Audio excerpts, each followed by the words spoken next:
મિત્રો, સ્વાગત છે તમારું આજના તાજા સમાચારમાં. આપણે વાત કરશું આજે ગુજરાતના વિવિધ સમાચારોની ટોપ હેડલાઇન્સની. એની પહેલા તમે અમારી ચેનલમાં નવા હો તો ચેનલ સબસ્ક્રાઇબ કરી દેજો. ગુજરાતમાં હવામાનમાં મોટો ફેરફાર જોવા મળી રહ્યો છે. કેટલાક જિલ્લામાં વરસાદની શક્યતા વ્યક્ત કરવામાં આવી છે. કપાસના ભાવમાં વધારો થતાં ખેડૂતોમાં ખુશીની લાગણી જોવા મળી રહી છે. ડીઝલના વધતા ભાવને કારણે ખેતી ખર્ચમાં વધારો થયો છે. દક્ષિણ ગુજરાતમાં વરસાદની અછતથી પાક પર નકારાત્મક અસર પડી રહી છે. રાજ્ય સરકારે ખેડૂતો માટે નવી સહાય યોજના જાહેર કરી છે.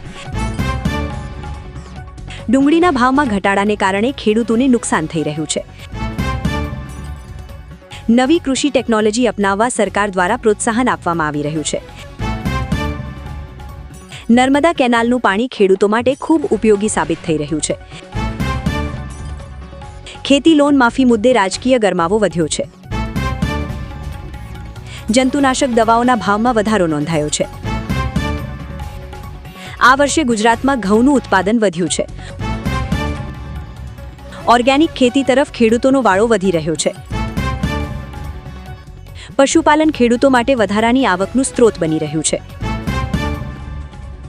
મગફળીના ભાવમાં ઉતાર ચઢાવથી બજારમાં અનિશ્ચિતતા છે. કૃષિ મંડીઓમાં ખેડૂતોની ભીડ વધી છે.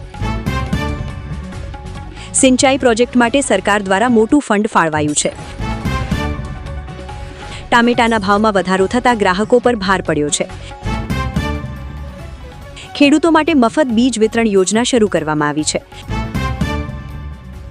ગૌશાળાઓ માટે નવી સહાય યોજના જાહેર થઈ છે. કૃષિ વિજ્ઞાન કેન્દ્ર દ્વારા તાલીમ કાર્યક્રમ યોજાઈ રહ્યા છે. ગુજરાતમાં દૂધ ઉત્પાદન વધ્યું છે.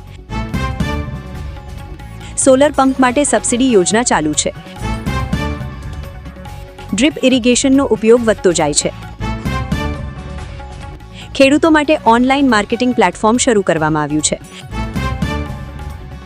પાક વીમા યોજનાનો લાભ વધારવા સરકાર પ્રયત્ન કરી રહી છે. પાક વીમા માટે અરજી કરવાની છેલ્લી તારીખ નજીક આવી રહી છે. ખેડૂત સંગઠનો દ્વારા વિવિધ મુદ્દાઓ પર વિરોધ પ્રદર્શન કરવામાં આવી રહ્યા છે. હવામાન વિભાગ દ્વારા ભારે વરસાદની આગાહી કરવામાં આવી છે. કૃષિ એક્સપોર્ટમાં ગુજરાત આગળ વધી રહ્યું છે. ખેડૂતોને નવી આવક માટે માર્ગદર્શન આપવામાં આવી રહ્યું છે. મિત્રો, આ હતા આજના ટોપ 30 સમાચાર. આવી જ નવી અપડેટ માટે ચેનલને સબસ્ક્રાઇબ કરો. વિડીયો ગમ્યો હોય તો લાઇક અને શેર કરો. આભાર.